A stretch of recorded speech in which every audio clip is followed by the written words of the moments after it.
Сдруженијето на преведувачи на Република Македонија МАТА, чиј председател е професорката Унија Антисијски, повторно се гости на Филолошкиот факултет при УГД Штип и ќе имаат работилница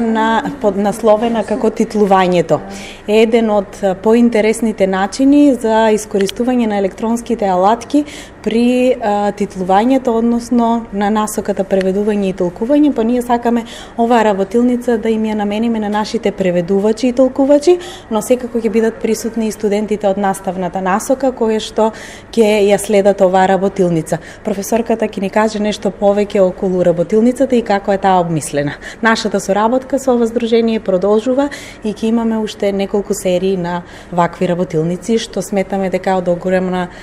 помош за нашите студенти, односно праксата која што би требало да ја имат. За титлувањето се уште немаат пракса, меѓутоа гледаме дека новите трендови се повеќе го бараат таа насока, односно бараат нашите кадри кои што ќе излезат од филолошките факултети да ја имаат и оваа способност за да можат полесно да си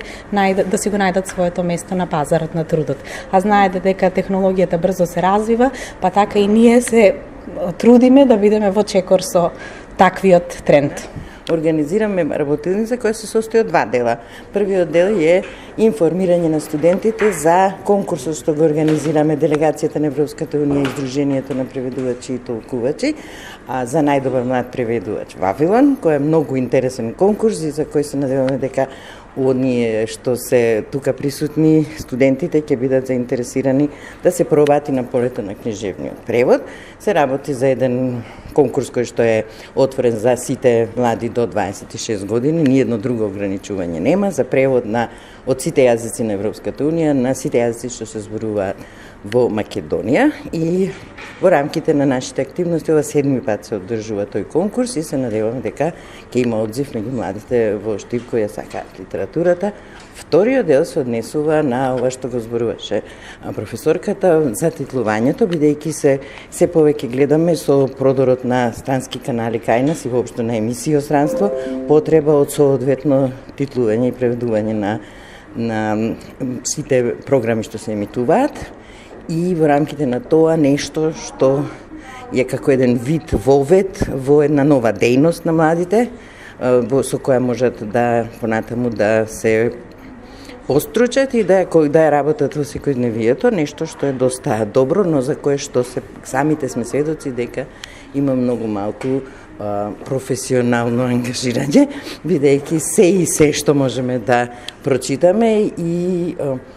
оние од наши колеги кои што се занимаваат со тоа повеќе години, како што е колегата Игор Поповски, кој што ќе држи главната презентација за титлување, да ги пренесат своите искуства, оно што го знаат и оно што може да го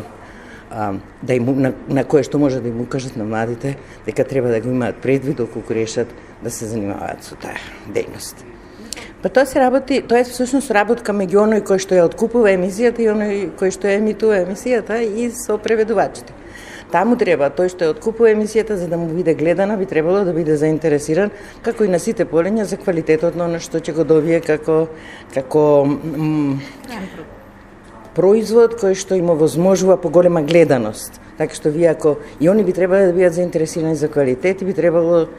телевизиите исто така, медиумите исто така да реагираат кога нема соодветно титлување, соодветен превод и титлување на емисиите. Бидејќи ние како гледачи, како последните корисници на тоа, кога ќе седнеме, јасно ние многу често дека не можеме да следиме некоја емисија, ако се работи например за документарна емисија во која што има многу зборување, или пак ако се работи за диалог, дека не можеме да ја следиме соодветно затоа што тоа трча таму и не може да го проси. Имат многу правила на тоа и они би требало,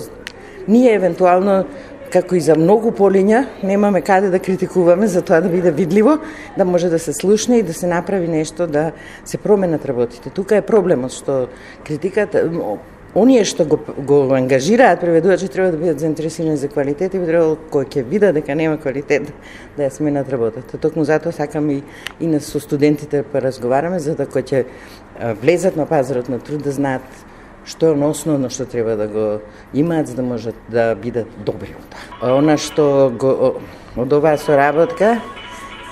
е битно да се информираат студентите, оние што сега студираат и оние што студирале преку вас медиумите, исто така сме ви многу благодарни што овозможивте и оние кои што не се тука или кои што завршиле, а се исто така кандидати за учество на овој конкурс, да може да дојдат до таа информација и претпоставам дека од тоа произлегува и таков еден резултат. Само вашето име и презиме точно? Огнена Никулски. Вие сте од Председател на Сдружение на преведувачи и толкувачи на Македонија. Професор.